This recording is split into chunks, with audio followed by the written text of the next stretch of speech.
our rights holders must be remunerated for the usage of their intellectual property. Now, for example, if you have come up with, well, music is in the air, for example. The musicians, they come up with their words, the lyrics of the song, and then somebody, and the musical score, and then somebody comes along and just starts using it. What happens? They don't benefit from it, because you're doing a lot of illegal copying of the articles. The same thing happens with books. We want our rights holders to be remunerated for the usage of their work, and this is what it's all about. It's a good, just like any other good that you purchase. You buy teacups, you buy those. You know, somebody created it, and they're paid for it. So they have to be paid also, and this is where we come in. Now, some people would look at the rules and think there are loopholes as it relates to foreign authors and foreign books. Does the same apply? Loopholes? Well, you can say, well, maybe it's a local author, I'll probably get in trouble, so you can probably do it with a foreign author or foreign book. Is it the same? Well, you can't really do it with a foreign author because, as I said, we have bilateral agreements and we represent a wide repertoire of works. So the foreign books are also covered, so you are not allowed to photocopy any of their work wholesale either. Because, okay, once we establish and we have the license, and then we get permission from the organization, which is enshrined in the agreement, that we can do surveys now to see what is being photocopied, because we have to have some way of sending the money back to the people who to whom it actually belongs. And what happens is that we are a conduit, and we collect royalties for the reprographic reproduction and the digital reproduction, and we send most of it back to the people after the extraction of administrative costs for running the organization and for the work that we do for them. Where does license fees go? License fees goes back to the rights holders, right? That's why we need to do surveys ultimately to make sure that we're sending it back to the right set of people. And 25 to 30%, which is the international convention, stays in the organization for administrative costs. And the rest of it is distributed. Now, you talk about surveys that have to be conducted. Some would ask if you have the manpower to do it. There are survey companies that we can hire. Okay. We don't have to do it ourselves. Now, I know in your brochure, there's a question which I think is quite interesting. How is legally copying work? How does it help the entire industry?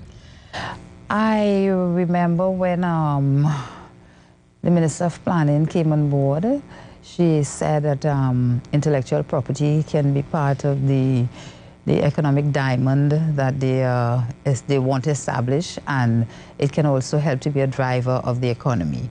Once they are getting funds back for the usage of their intellectual property, it means that money is being circulated into the country, not only from us here in Trinidad, but from internationally as well.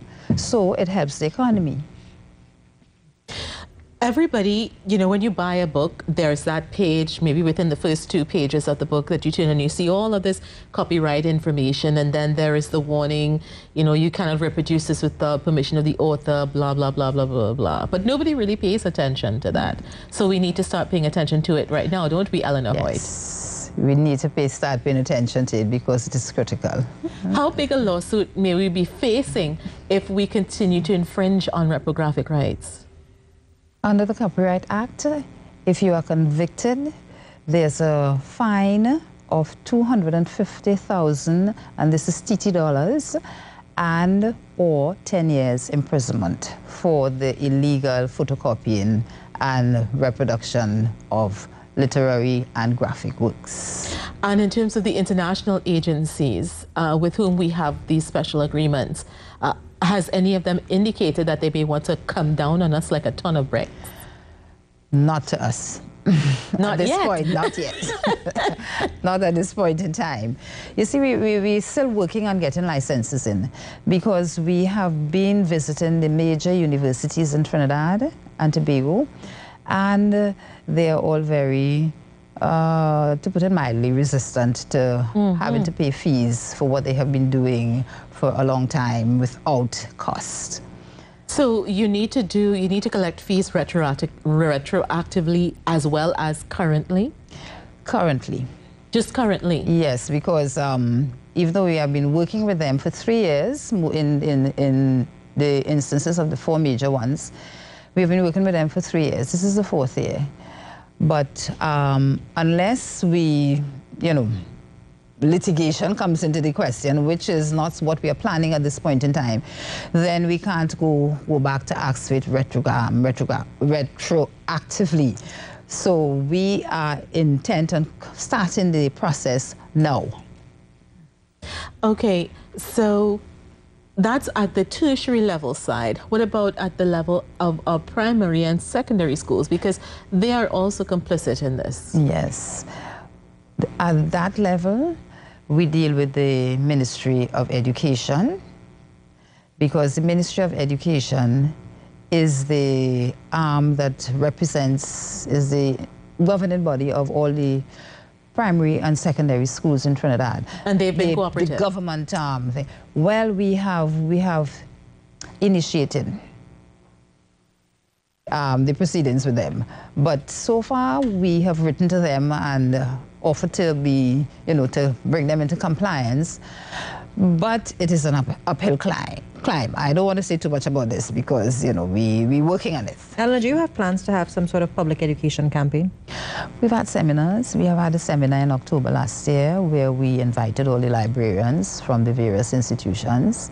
And we're having another seminar on March 24th and 25th. This is the carded date.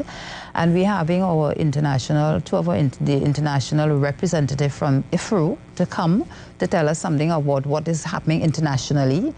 And the Intellectual Property Office, they were instrumental in setting up ttrro in 2003. And they will also be represented as they were represented in the, and they made a presentation at our seminar on October 6th about the Copyright Act, so that we are sensitizing the nation about, and everybody else about, what is happening. We have a question here, someone asking about some of the images that are used in our preschools, because they have Winnie the Pooh, Dora the Explorer, and Diego, painted on the walls, because those are the characters that children relate to. That's quite apart from the Sesame Street characters, your Big Bird, your Elmo, and your whomever else. What about those situations? Well, that is not quite legal either. I don't know if you remember, but some time ago there was a primary school or a preschool that used the Mickey Mouse characters somewhere in the United States, and they were taken to court for doing it because it was an infringement of the copyright of the owners, creators of this particular thing. So the same applies here. So it's not really supposed to be done, and they can be prosecuted because they're doing it. If somebody comes along and say, hey, you're not supposed to be using my images without permission. But there are ways to get permission. And that is to make sure that you get your license from your organization.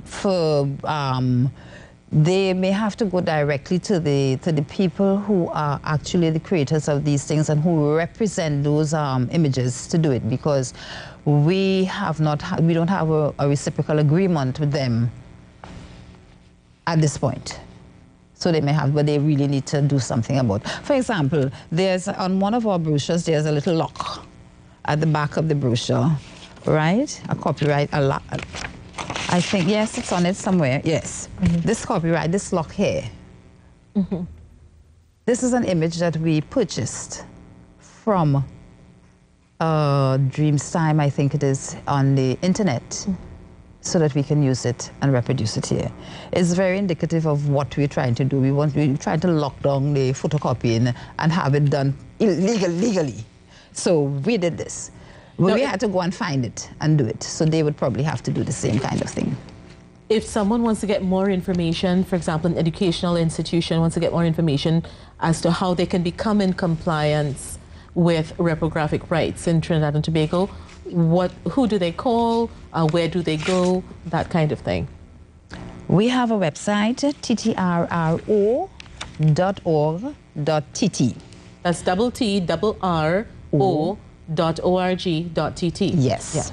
And then we have an email address there, info at ttrro.org.tt. Okay. And then our telephone numbers are 638-9205 or 5662 extension 23. So those are our contact numbers, and once you call us, once you email us, we will respond to you as soon as possible after that. We will acknowledge and respond by sending you information, either by email, or if you require a hard copy, we can do that as well. Eleanor Hoyt, Chief Executive of the TNT Reprographic Rights Organization. Thanks for coming in and basically putting the fear of God into many of us this morning about all that copying that we've been doing illegally. Thanks so much for that. And here's hoping that people decide to get into compliance, because this is serious business. Serious business. Thank you very much for having me, and I'm glad of the opportunity to give information. Okay, we're going to take a quick break, and when we come back, we're going to put some focus on the tourism sector and how healthy it is here in Trinidad and Tobago. Stay with us.